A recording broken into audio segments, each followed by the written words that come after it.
Good evening. Welcome to Black Conservative Voice with David Colbert here on the CTM News Network, the voice of truth. I want to welcome you to our Tuesday night program. We're going to be discussing some events that's happened on Monday night and Monday during the day in regards to the COVID-19 pandemic, or epidemic, they're kind of calling it now. And it's some different information that I'm going to share. First of all, I'd like to share with you some information on this act that came out earlier this year, something that President Trump established. It's called Operation Warp Speed, and it's regarding, of course, the thing to find a vaccine for, or a what do you call them, therapeutics for the coronavirus epidemic or pandemic. Operation Warp Speed aims to deliver 300 million doses of a safe, effective vaccine for COVID-19 by January 21st as part of a broader strategy to accelerate the development, manufacturing, and distribution of COVID-19 vaccines, therapeutics, and diagnostics, collectively known as countermeasures. How will the goal be accomplished? This is just a little information from the fact sheet. By investing and coordinating countermeasure development, or the Operation Warp or OWS, will allow countermeasures such as vaccines to be delivered to patients more rapidly while adhering to standards of safety and efficacy. And another portion, it says what the plan and what's the happened to so far. The plan was to develop and accelerate a development while maintaining standards for safety and efficacy. When the OWS has been selecting the most promising and countermeasure candidates and providing coordinated government support.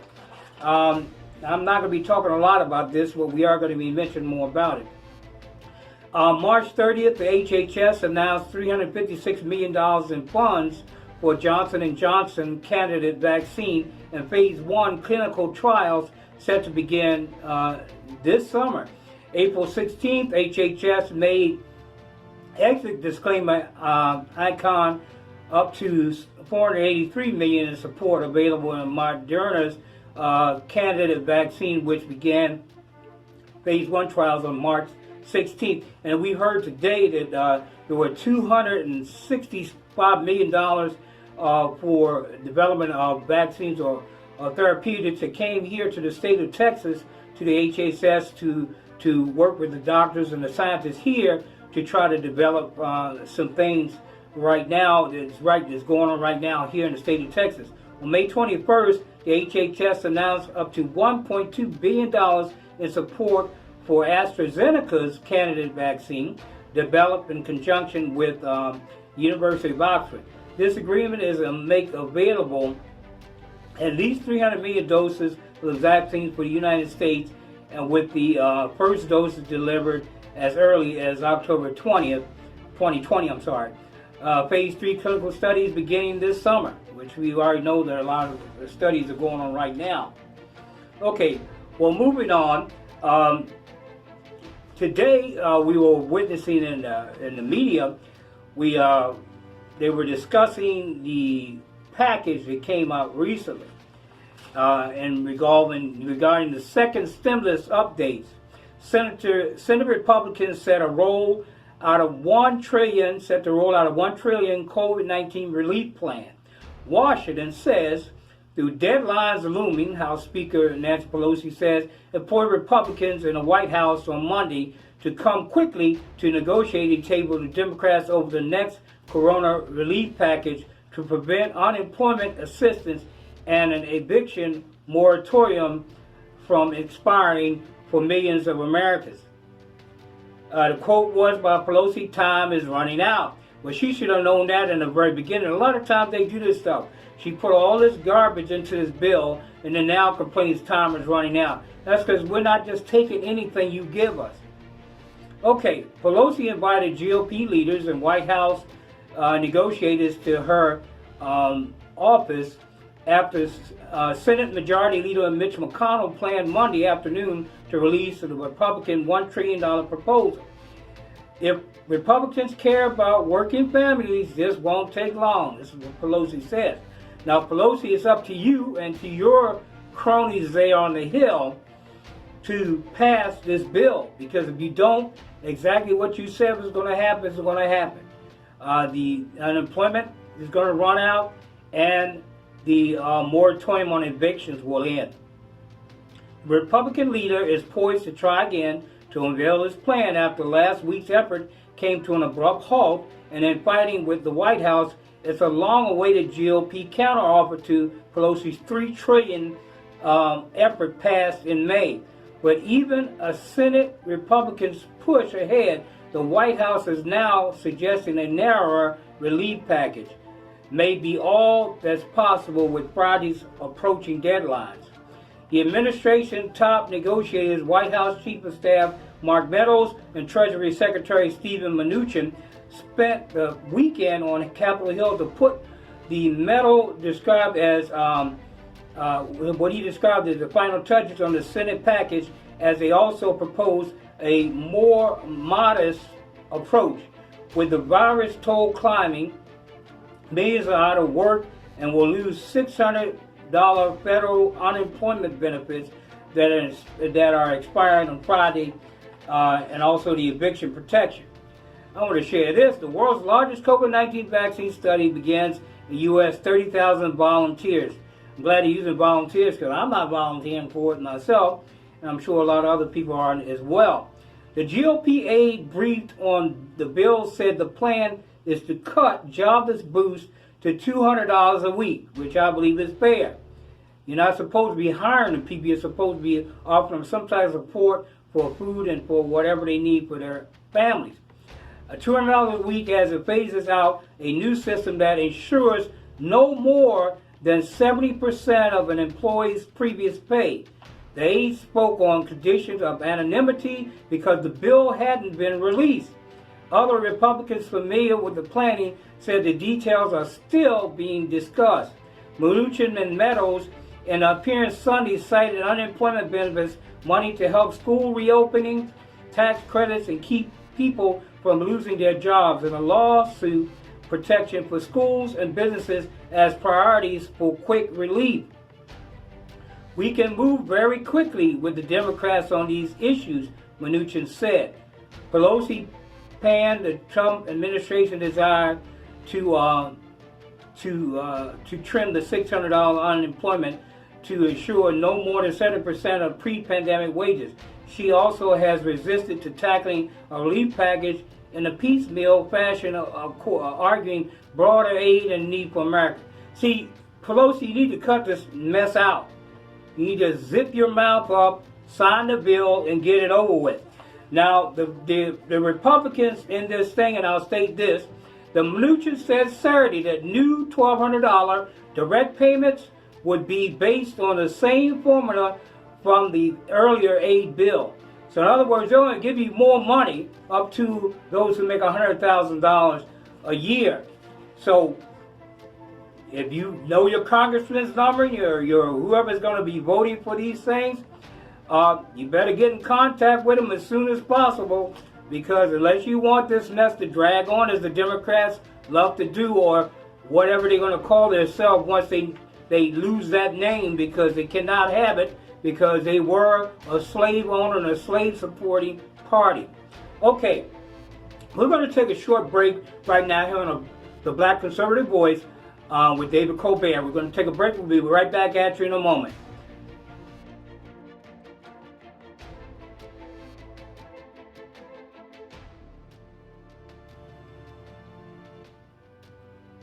Welcome back. You're watching the Black Conservative Voice with David Colbert here on the CTM News Network, the voice of truth. The BLM protesters vandalized Oakland Democratic mayor's home. She says it's terrorism. Finally, they agree with the Republican Party. When it hits home, it hits home. You still want to defund the police, Miss Mayor? I'm sure she doesn't now. Protesters vandalized the home of Oakland Mayor Libby Schaaf, splattering it with red paint and graffiti while hitting the house with fireworks. The mayor's office said the attack was meant to terrorize and intimidate. What do you think the attacks were always meant to do? They were never peaceful protests. Black Lives Matter is a Marxist group. It's proven. The heads of the organization are the lesbian, gay, bi, and transsexual, trans, whatever, community. The heads of those communities and those involved in activism for that community are the heads of Black Lives Matter. So many of you people, I believe, it's just black. Yeah, they're black people that are heading it up. One is black. I don't know what the other one is, but they're both the heads of a Marxist organization called the Black Lives Matter organization, and now a global organization supported by people such as Disney. If you want to go keep supporting their movies, I advise you not to, because they're out to destroy this country too. If they're supporting an organization like this, they know exactly what it's standing for. Protesters vandalized her house. This attack was designed to intimidate the mayor and strike fear into her family, will not stop her from advocating for the policies she believes are in the best long-term interest of her beloved hometown, like the Oaklanders. She supports passionate protest, but does not support tactics meant to harm and terrorize others. Kudos to Mayor Schaaf. The Democratic mayor of Oakland, California, accused vandals who left Black Lives Matter's message spray painted at her home of trying to terrorize her and her family. And it was terror. They are a terrorist organization. They may not like to be called that, but that's what they are. Black Lives Matter leader now says white people's churches should all come down. You like that? Do y'all hear that? These people that claiming that we were discriminated against or whatever now are calling for white people's churches. This is their words. White people's churches should all come down. Come down to what? The incident occurred in the early morning on Tuesday outside Mayor Libby Schaaf's house. And I'm telling you, Caucasian white folks, you better step up and you might have to start fighting too. Unfortunately, this is just the way it is. They're not going to stop. And unless we allow our military, our National Guard to go in and end this garbage, this mess is going to continue on and we're going to have another civil war in this country. The incident occurred in the early morning on Tuesday outside Mayor Libby Schaaf's house. Witnesses say that 30 to 40 protesters dressed in black fired off projectiles and firecrackers during the vandalism. They spray painted messages on the mayor's stone wall, sidewalk, and garage, including defund Oakland Police Department, homes for all, and blood on your hands. Does this sound like somebody who loves America? No. These people are against America, and us as Americans, we are going to probably have to take up arms and fight for our country within its borders. It's going to come to it, people. I already see it coming. Because if the governments of these cities, these Democratic mayors and Democratic governors do not step in, the people are going to have to take up and they have to fight civil wars in their own town to control this violence put out by a Marxist group. A neighbor of the mayor told KGO-TV, "I know there's a lot of unrest and frustration, and I sympathize with that. But this was jarring and felt like another level." Oh yes, it's another level. And the level is going to continue to climb because these people, if anybody do not know what Black Lives Matter actually wants to do, Black Lives Matter, people, listen to me, they want to open the prison doors, let all the prisoners out, and do away with prisons altogether. If you don't believe me, check their history. Check what their main platform is. They want to break in and let all the prisoners out. those who committed the crimes. It's just like out of some bad B movie about Superman or somebody else going to destroy the country or the world. This is an actual fact. I'm not kidding you. Know your history. Know what's going on really. Not the stuff that the mainstream media is trying to get you to believe. These people are out to destroy this country. It's like we're going to take over the world. That's what it is. A spokesperson for Shaft released a statement condemning the vandalism. This attack, designed to intimidate the mayor and strike fear into her family, will not stop her from advocating for the policies she believes are the best long-term interests of her beloved hometown, said Justin Burton. More. I can promise you that every single town that defunds the police will see an increase in crime. Criminals will flock to those towns and take advantage. Are you going to let them do that in your town?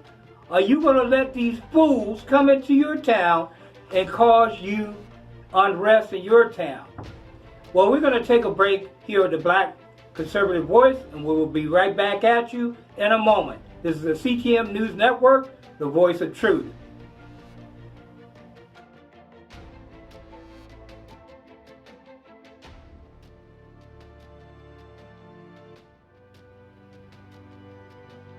Welcome back. You're watching Black Conservative Voice with David Colbert here on the CTM News Network, the voice of truth. Now, granted, a lot of people are going to disagree with me on this. Some may disagree. But I'm telling you, this is a little statement about the economy and where the Democrats are trying to prevent us from opening up our businesses, from opening up our schools, and from opening up our restaurants and all these other places. I'm telling you, my business and Maine was dealing in restaurants and dealing with businesses that have help from people, service industry. But I've lost all my clients because of this foolishness. I live in an area that is mayored by a Democrat Sylvester Turner, which is still a Democrat. Fortunately, this governor is Republican. And our justice system is also Republican, so we're fighting against a lot of this foolishness, trying to keep our city locked down and require us with all these things. And we need to also stand behind the science on these deals dealing with these masks. Governor Abbott, I'm talking to you now. And any other political figure.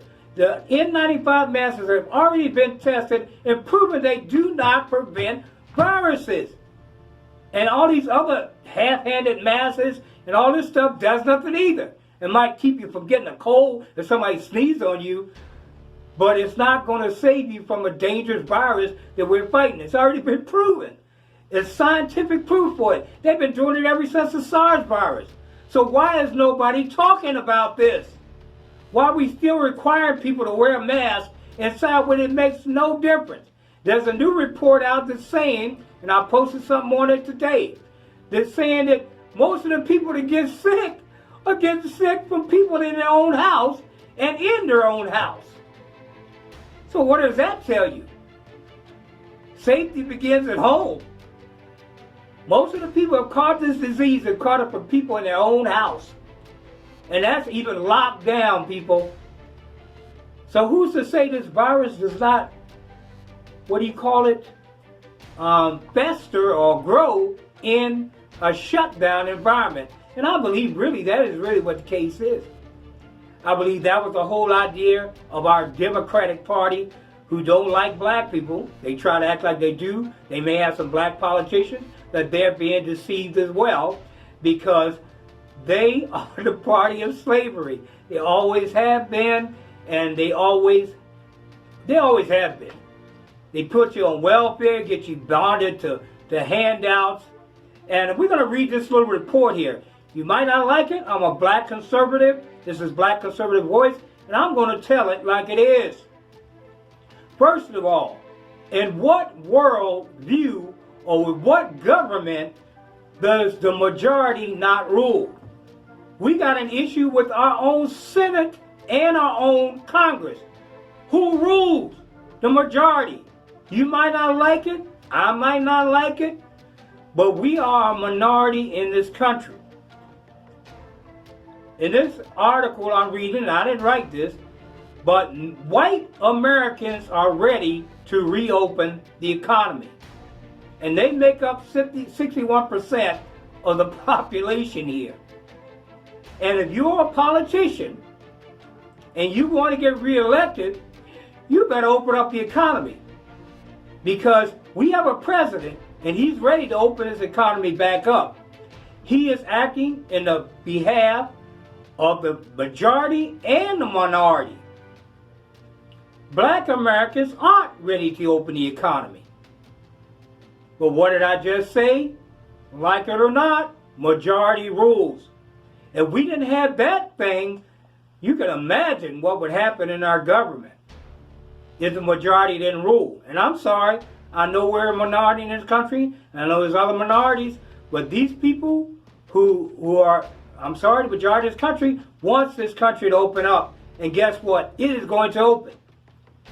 Florida Palm Beach County begins slow reopening amid COVID-19 pandemic. With every hard-hit state like New York allowing business to bring their stores back to life, Americans are wrestling with COVID-19.